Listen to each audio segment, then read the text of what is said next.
Hello everyone, this is Colin once again. I'm making this video on an interesting note because I don't want to go around accusing people of plagiarism or wholesale borrowing from other people's websites unless it can be actually verified. So this is really kind of a interesting observational story as opposed to how I could make this video like, so I've just exposed so-and-so and therefore they need to confess and whatnot. I'm merely pointing this out because I find it interesting. So, a lot of you have been paying attention to my videos, and you've seen that I've been going through the gentleman named Ahmed's Quran 3, and I've made about 15 videos against him, and I've stopped making videos about him and about his videos because I figured this is a guy who's never going to stop. As much as you try and make videos against him, you're not going to get through to him, and his hardcore subscribers, you're never going to get through to them either.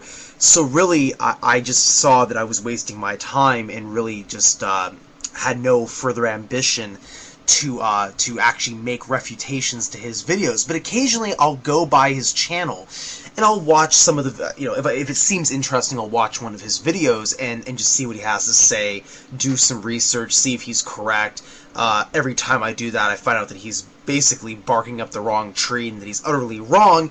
And I know this just on a personal level, and I just move on from there. But I don't actually waste my time making a video.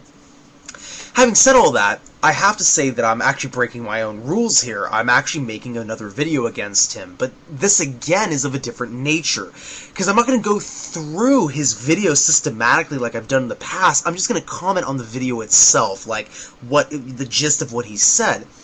Now, the video I'm referring to by him is called the Death of Muhammad, and in this video he tries to resurrect the age-old story where apparently Muhammad was poisoned by a Jew and a female, a Jewess, and he died because of the poisoning. Now, of course, this is a false claim. False because if you're going to say that Muhammad actually died from the poisoning, it's a miracle in itself because the Prophet lived 4 years after the initial poisoning. And so, in all intents and purposes, he died a natural death. This wasn't like, his death was not attributed to poisoning. In fact, there's not a single Muslim scholar or historian, for that matter, who actually says Muhammad's death was of poisoning. In fact, I'm going to post a link to Wikipedia, and I do this basically on humor, because again, this is not really meant to be a completely serious critique of his video. But the link to Wikipedia that I'm going to post in the description section has a listing of famous people that have been poisoned. And Umar, not Umar, the second rightly guided caliph, but another caliph, he's on the list, and Ali as well is on the list. So, ironically enough, Muhammad is not on the list of this list of famous people that have been poisoned throughout history. So really, in other words, poison, and the result was death. Muhammad is not on this list. Now, I mean, is that major evidence? No, it's Wikipedia. But I just find that kind of interesting that even on this simple list, which anyone can edit, Muhammad isn't on the list of famous death by poisoning historical figures.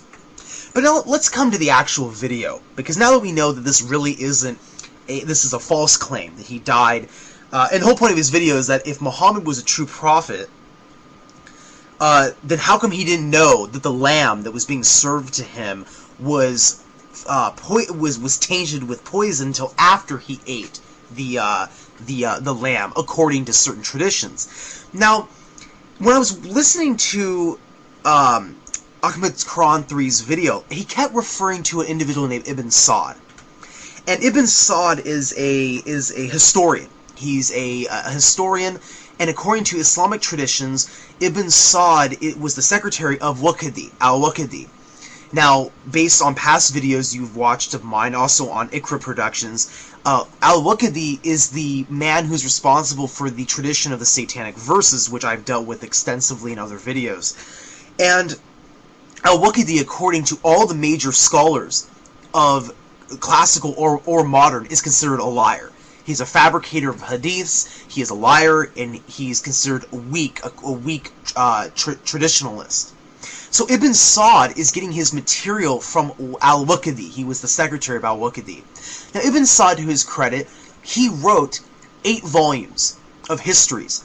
Volumes 1 and 2 is actually the life of Muhammad, but Ibn Sa'd's references for the life of Muhammad in his first 2 volumes of his histories are completely based on his knowledge of Waqidi's material.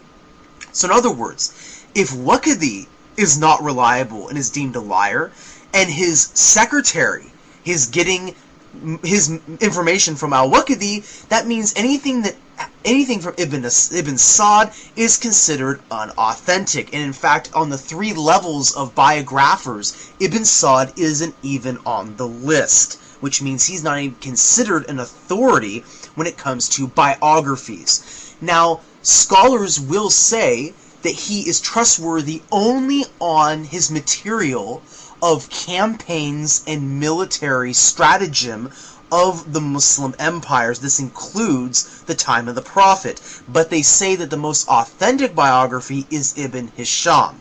Ibn Sa'd is not known for his biography of the Prophet. He's well known for his campaigns, and even Ahmad's Quran 3 mentions this book.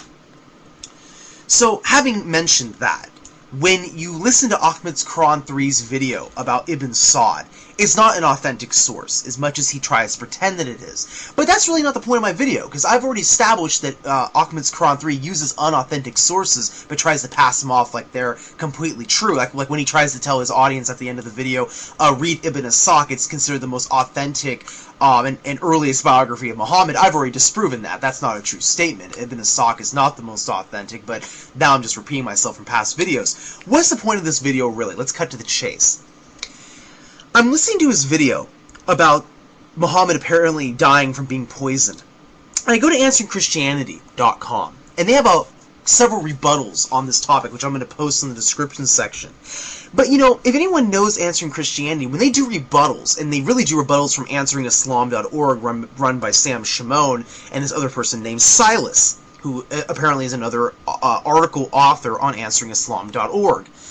Now, what's interesting is that when Answering Christianity does a rebuttal on their articles, they post what Sam Shimon, or Silas in this case, what Silas says, and then they do their response. So I'm reading the rebuttal, which I'm going to post in the description section, make sure you all see it. And I start reading his article, and it starts sounding really familiar. Now, mind you, I start reading this about 3 minutes after I finish Ahmad's Quran 3's video. And I'm reading Silas from answeringislam.org, the hater. I start reading his article, and it starts sounding oddly familiar. And then it dawns on me, Ahmad's Quran 3 in the entire video of his was word for word reading, wholesale plagiarizing from this guy Silas from answeringislam.org. I kid you not. Go and listen to his video, and then start reading the article that I'm going to post in the description section. Word for word, it's the same thing. So, Ahmad's Quran 3 is trying to pass this off like it's his material. I mean, granted, does he say that? No. But, I mean, does he give any credit to Sam Shimon, or Answering Islam, or Silas, the author of the article? No, he doesn't. The only link in his description section is to his own personal blog. Now, does he have permission from Sam Shimon? Maybe. Is he indeed Silas, the man who wrote the article? Perhaps. So I'm really giving Ahmad's Quran 3 a chance to explain himself here, but if the answer to both those questions and comments are no, that means Ahmad's Quran 3 is not coming up with his material on an original level. He's just reading off of answeringislam.org. And everything from answeringislam.org has been refuted by answeringchristianity.com. So if he is just plagiarizing from answeringislam.org, that really says a lot about his integrity and his honesty as being a person on YouTube who's trying to disprove Islam. So again, this is not really I've exposed you video. This is merely just asking this question and wanting some clarification. So thank you everyone for watching. Peace be with you all.